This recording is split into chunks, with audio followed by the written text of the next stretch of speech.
Third graders, the question for this chapter is, what are some good deeds that would make you a third grade angel? Chapter 5, The Hat. Mom was right. Judy Billings didn't spit at me or say hello or look at me or anything in school today. In other words, she ignored me like every other day. Even when she dropped her pencil on the floor during silent reading and I picked it up and handed it to her, she didn't say thank you. And my mother was right about the angel stuff. 2. From the moment Mrs. Sims said, "Good morning, angels," we all answered, "Good morning, Mrs. Sims." You could feel the angel buzz in the air. Darren Tapp, who never says please or thank you, raised his hand and said, "Mrs. Sims, may I please go to the bathroom?" And when Darren came back, Missy Haverbeck, who is the shyest person in the class, whispered to him as he went past her desk, "Your fly's open." All day long, please and thank yous and pardon were flying around like bees at a picnic. A lot of who did it, too. Because from the first minute, all eyes were on Mrs. Sims' desk. Sitting right there was an apple. A really big red apple. A really big red polished apple. Buffed to a shine like it was a new car. Whispers raced up and down the aisles. Who did it? Who did it? Who did it?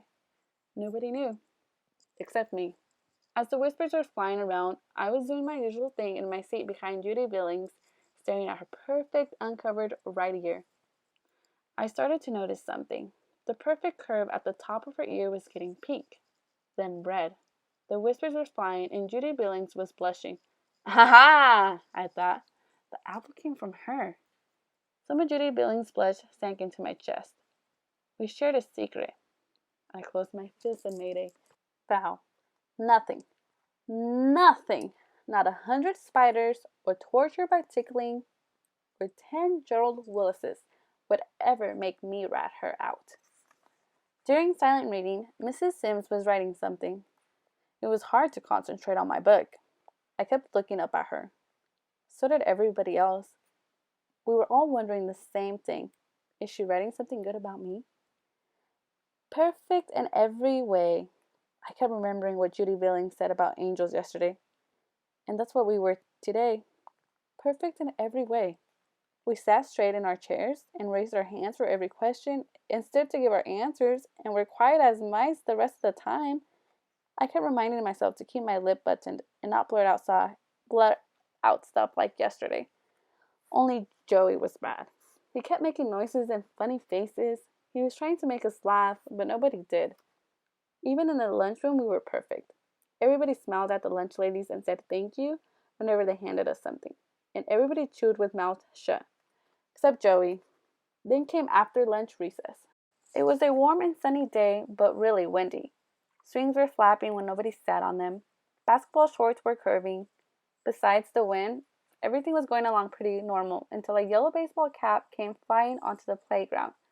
On the other side of the fence, a lady in a sweatsuit was stopped, jogging in place. She was pointing to her hat, which had blown off and landed among a bunch of us third graders. For a second, nobody moved, and then it hit all of us at once. Good deed! About 10 of us pounced on the hat.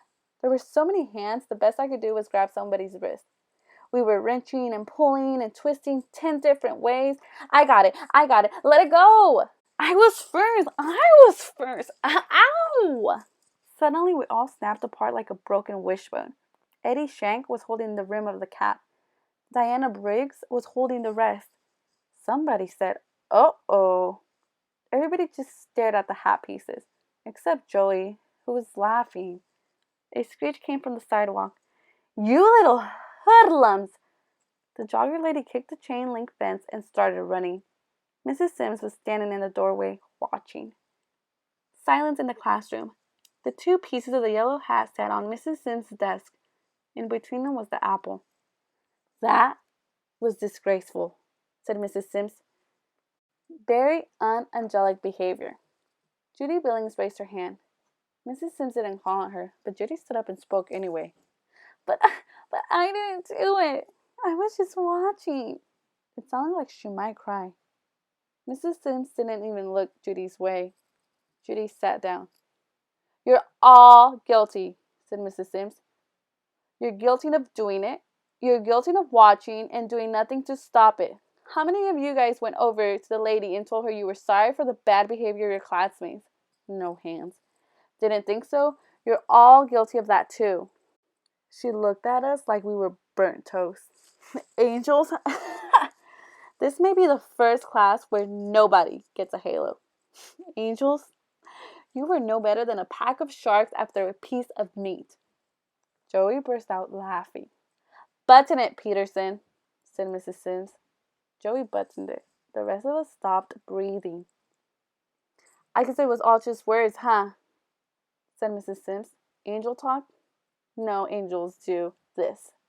She held up half a hat in each hand. Will never happen again. Her eyes went up and down the rows, sapping each of us with a, yeah, you glare. She put the hat halves down. Got it? No sounds came from us. We just boggled and nodded.